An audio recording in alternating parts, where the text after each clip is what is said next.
A masquerade is a festive gathering characterized by attendees wearing ornate masks and costumes. Historically rooted in the 15th century, masquerade balls were popular among the European aristocracy as a form of elaborate social entertainment.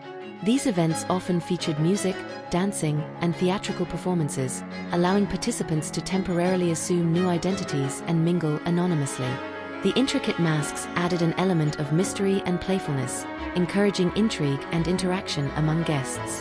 While originally associated with high society, modern masquerades have evolved to encompass a wide range of social events, including parties and cultural festivities around the world. Masquerades have been a part of popular culture for centuries, with depictions in literature, art, and film. The allure of anonymity and the opportunity to embody different personas continue to fascinate people today. In recent years, masquerades have also gained popularity as themed events for weddings, fundraisers, and charity galas. One notable aspect of masquerade costumes is the use of elaborate masks.